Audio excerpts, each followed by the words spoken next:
All right. I want to thank everyone again for listening in to Brian. I'm the host of the Community Roundtable each and every week here on KIEZ 106.7 FM in the town of Monroe. Hey, I got a special guest today. I have an attorney. That's right, attorney Keith Whiddon. I had the opportunity to meet him, and he actually has a book, Louisiana Driver's Guide to DWI. Good morning, Mr. Whiddon. How you doing? Hey, I'm just happy to be a part of this one. Thank you for inviting me on, Ryan. Absolutely, absolutely. A lot of people don't know how you and I, first time we ever met face to face. I've done business with you indirectly because of some of your clients. I'm a bail bondsman by trade, and they need a new court date. So your secretary or administrative assistant, she always reaches out, and I'm signing continuances for your client. And then one day, I saw you one of your advertisements on Facebook, and it was about a book that you wrote, and I signed up to receive a copy of the book. So I'm expecting it to come through traditional snail mail. But next thing I know, you come to the door bringing 3 to 4 books along with you. Man, how can you maneuver and do those type of things? Well, I set up my schedule so that way my Fridays are wide open for me, and that's whenever I do almost all my running around. Partially because I'm in court Monday through Thursday from 9 a.m. to 4:30 in the afternoon. And if I'm not in the courthouse, then I'm in my office meeting with clients. But my Fridays are the days that I'm running around and trying to knock out errands and try and meet people. And so that's what that was, I had time to swing by and drop off a few books and, talk shop for a minute.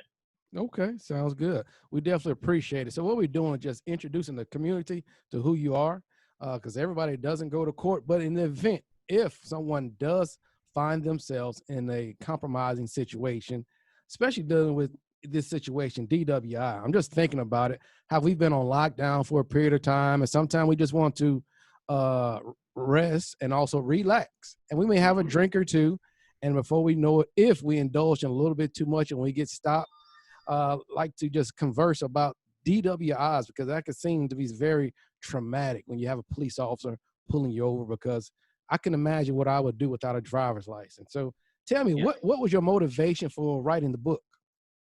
So the motivation for writing the book was so that way, whenever someone has questions, they have a reference tool that they can go to, and that it's not hidden in legal mumbo jumbo. It's written, for that way the person who has a question can get a plain English answer, and they don't have to go through Louisiana revised statutes, or they don't have to go look up the administrative code. It's there for you, and it's been condensed into something that is going to be, I use as a reference tool, that other attorneys use as a reference tool, and then as the general public is going to use as a reference tool. Okay. Well, say what. Go ahead and introduce yourself. I just introduced you as Keith Whiddon, but share with us what type of law do you practice and where are you located and how long you've been in the profession? Right. So my name is Keith Whiddon. I am a lawyer here in Monroe, Louisiana. I've been practicing law since October 2013. That entire time, I've been doing criminal defense work almost. Um, I spent a very brief amount of time doing civil defense work and quickly got out of that and transitioned to the criminal defense world. From there, I started narrowing down into other fields, and I have a special emphasis on DWI law.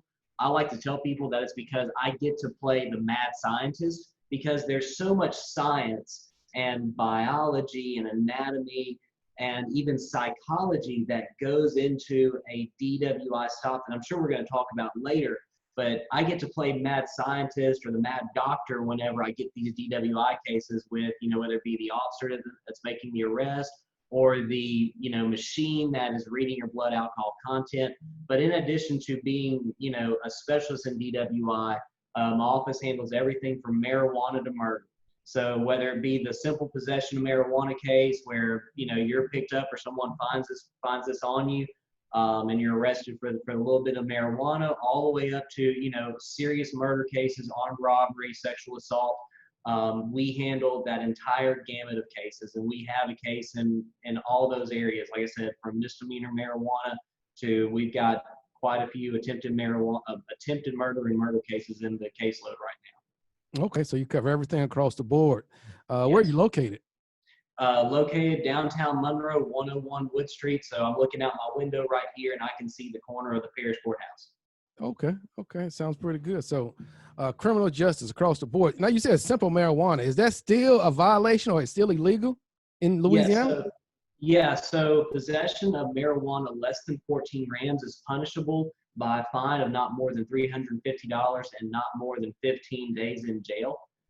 In Ouachita Parish, a number of those cases, whenever it's someone who is a college student or who is a young person, and they don't have prior dealings with the police, they qualify for what's going to be called pretrial diversion. Of course, and we're assuming at that point that they don't have, there isn't a reason to beat the stop.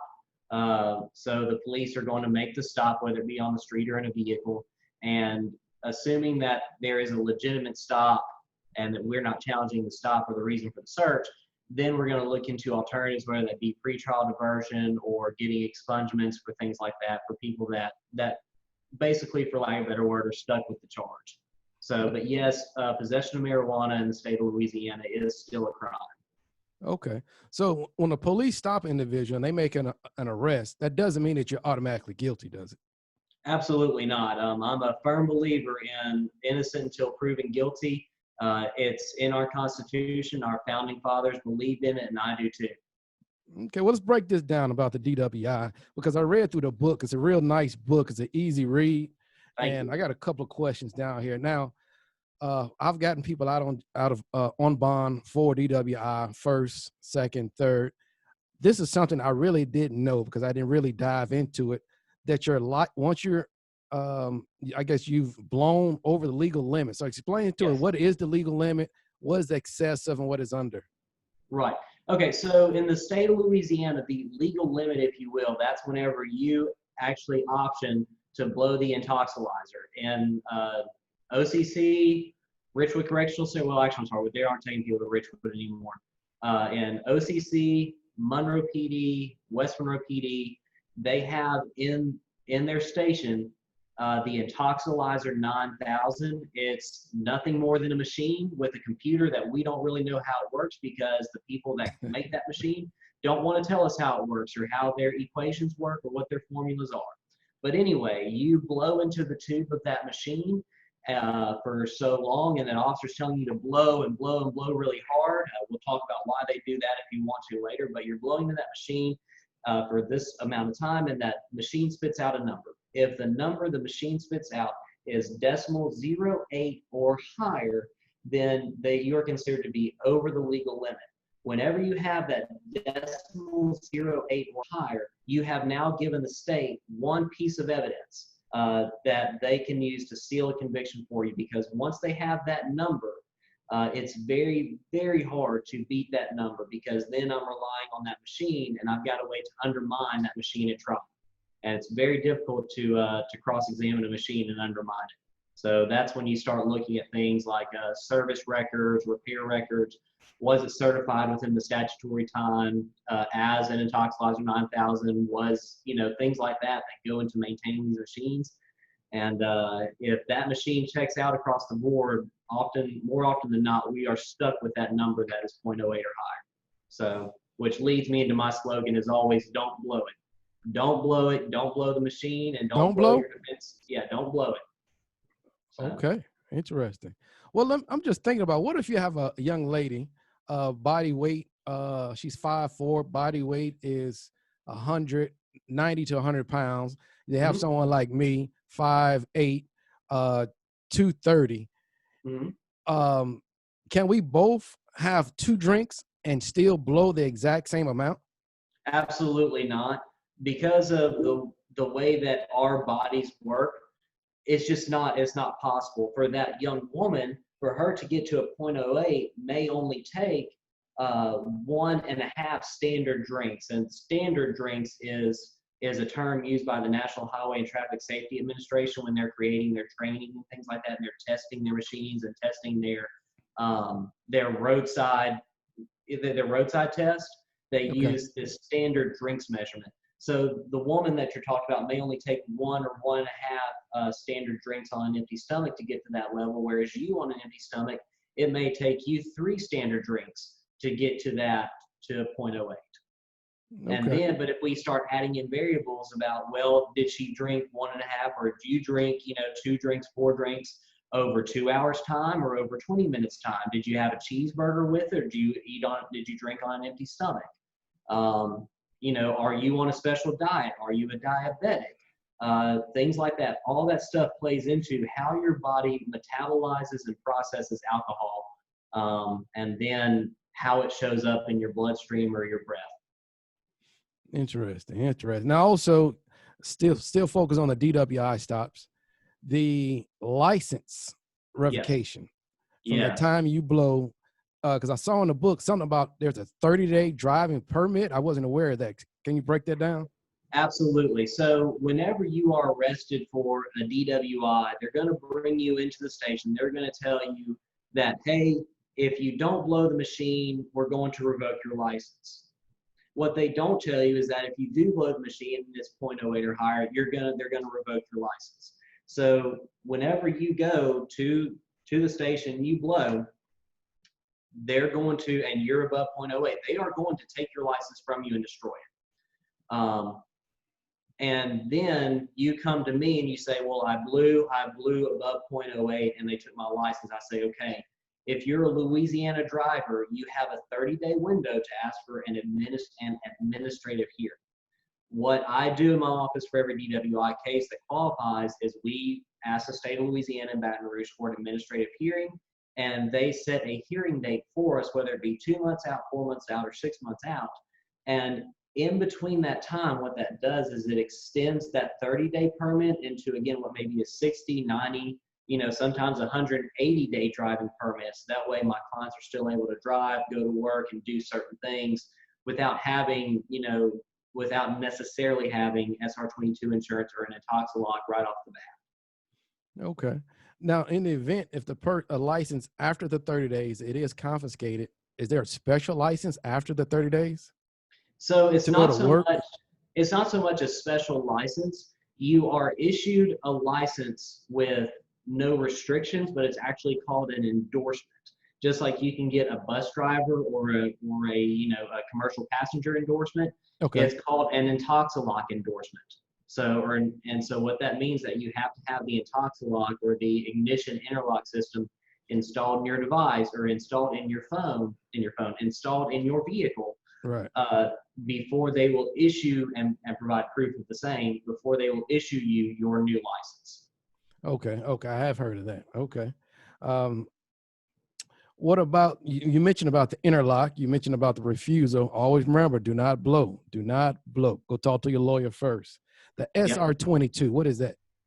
So SR22 is just a special kind of insurance that covers, like I said, DWI drivers.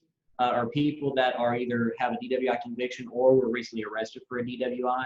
Normally the DMV requires proof of having SR22 insurance, as well as proof of the Intoxilock or ignition interlock system in your vehicle before they issue you that new license, or that new license with an SR22 and ignition interlock endorsement.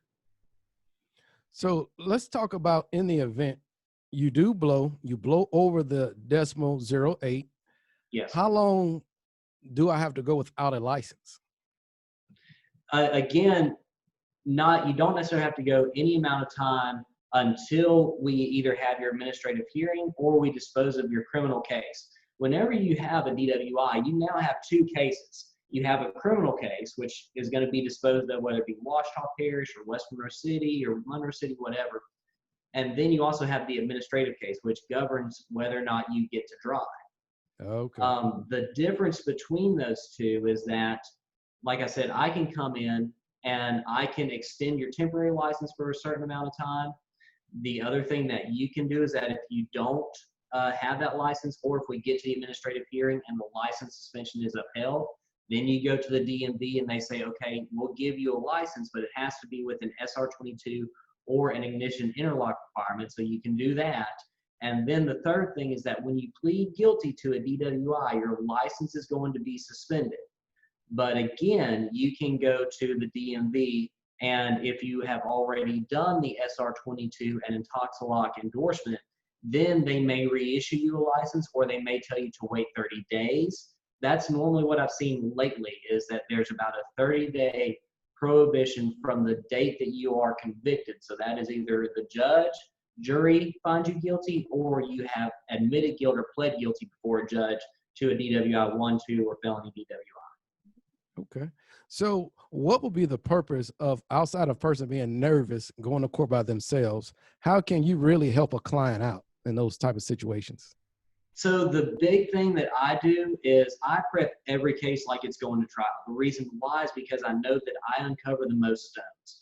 Now, in the case of a DWI where the person has blown the intoxilizer, what I'm going to do then is I'm going to say, okay, this is a number, and this is a problem because there are certain numbers, like 0.08 falls within that machine's range of error. Margin of error is the correct term. And so we may be able to go to trial on the margin of error issue depending on what comes out in the dash cam. That's the other thing, is I always look for the dash cam in the cases. I actually send a subpoena to the DA's office or to the state trooper's office or Monroe PD, and I get the dash cam more often than not before the state does. And so you and I sometimes have a chance to watch that before our first court date, and we get to decide what our next move is. And if you have a good DVD but a bad number, then what we can do is we can say, okay, we need to take this case to trial because the DVD and the number don't match. And we can point that out to the judge and maybe we'll get a not guilty out of this. The other thing is that if you do not blow the intoxilizer, then we get to open up a whole nother ball of wax or a whole nother can of worms. And I get to go to that officer's training manual, and I subpoena every officer's training records to know when he went to DWI school or when he took any other courses, because there's the ARID course, and then there's the DRE, Drug Recognition Expert course. And I get to find out if they were a participant, or if they took the instructor course, or if they have actually taught the course. And if they have, then we have 1, 2, 3, 5 manuals that we can go to, and we can sit there and we can cross-examine that officer with each one of his manuals and say, what about this? What about this? Doesn't your training say to do this test like that? And then we play the DVD. And then if he doesn't do it according to the way his book says, officer, did you do it the way your book said? And he can either say, no, I didn't, and tell the truth, or he can say, yes, I did, and he can lie to the judge. So, wow. You go to work. That's how we handle these cases in this office. Man, that's amazing here. That's a lot to that. Now let's break down this toxilizer you were talking about. In the past, It was the Intoxilizer 5000, and now it's the 9000 version. So That's what correct. is the difference, and who makes this machine, and why is it so valid?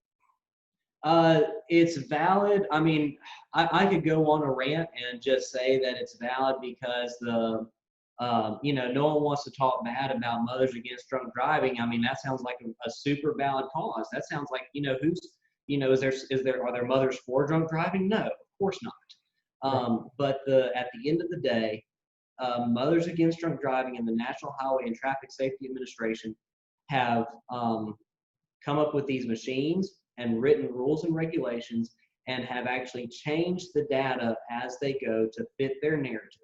Because Mothers Against Drunk Driving, I'm sure they have a lot of worthy causes, but what they are also is a lobbying organization in Washington, and they're lobbying for laws to be changed at the federal level, which changes how states get funded at the state level. And whenever states change their law to meet the federal regulations, that means the states get more money.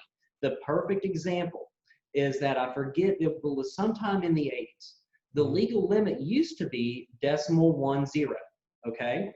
And if you had nystagmus in the eyes, which is the eye test where the officer moves the finger back and forth across your field of vision, if you had nystagmus in your eyes, it meant that you had a blood alcohol content that was 0.10 or higher. Well, sometime in the 80s, that number changed to 0.08, to where if you had nystagmus, now you have a blood alcohol content of 0.08 or higher. And for states to get funding, that changed their law from 0.10 being the legal limit to 0.08 being the legal limit. But where's the science for it? There is none. There's no science behind the changing of the number. And there's no science And now don't get me wrong, there is science behind things like the horizontal gaze nystagmus test, but it's a little bit like Anchorman. If you've seen Anchorman with Will Ferrell, 70% of the time it works every time. I mean, that's just the truth about horizontal gaze nystagmus test. 70% of the time, the horizontal gaze nystagmus test is correct when conducted upon perfect conditions. And I'm talking about basically in the lab. So, and it's very hard to recreate a lab setting at roadside in the middle of the night on the side of the interstate. Well, hey, Keith, you definitely present this very well. You convey the message, definitely believable. Hey, I'm talking to attorney Keith Whiddon, Esquire. That's right. He's a guru when it comes to DWI representation. But not only that, Keith, you also said you also represent across the board any type of criminal case from simple possession. So it doesn't really matter. And give us your telephone number so we can reach out to you. Right. So my number here at the office, 318-387-2776. That phone number is answered 24 hours a day, 7 days a week, 365 days a year. So no matter what or when something happens, you can call that number. There's going to be someone there to pick up the phone, take the message, and schedule the next available appointment for you. And all that gets sent straight to my personal email whenever you make that call. Okay. Hey, I got another quick question. As everyone knows, I'm in the bail bond business. This is the challenge that I get as a bail bondsman. That do you do bond? Can you file for bond reduction? Do you focus on that also? Yeah. So every time that I have a client that is in jail, I absolutely file a bond reduction. Now, what I don't do is I do occasionally, not often, I do get a call where someone says, "Hey, can you file a bond reduction?" But they don't want me to look into the rest of the case. And I tell people I don't get into cases on just that limited basis. If you either want me or you don't. Okay. And so but absolutely, we file bond reductions in every single case where the client is still incarcerated. And right now we've made a couple of different motions or new arguments that relate specifically to COVID-19, where I have a client that is in Louisiana State Penitentiary. We're representing on post-conviction relief. Mm-hmm. So basically all of his appeals have run, and we're on the back end trying to say that he needs to be let out for some constitutional violation. And whenever COVID-19 hit, we filed a PCR application that said that him remaining in Louisiana State Penitentiary is the same thing as cruel and unusual punishment and is therefore unconstitutional. And we actually have added that into our bond reduction motions now. So we have that in our bond reduction motions, and we'll have that for as long as this pandemic is a reality for us, which is going to be months ahead of time. The other thing is that there are cases out of New Mexico that say, because a bond is not set for the purpose of punishing someone. Mm-hmm. A bond is set for the purpose of making sure that person is going to get to and from the courthouse, okay?